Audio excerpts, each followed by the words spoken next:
Hello everyone, welcome back to Spararia YouTube channel. Alright guys, so yeah, in this video I would like to share you a tutorial on how to change notification sound on Samsung Galaxy A56.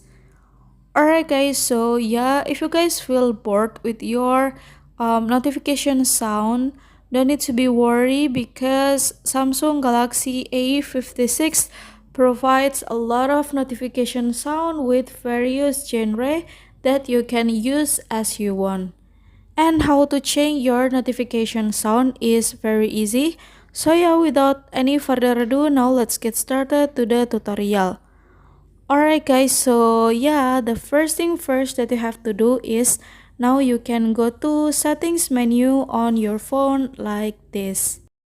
And then now you can scroll down and go to sounds and vibration menu.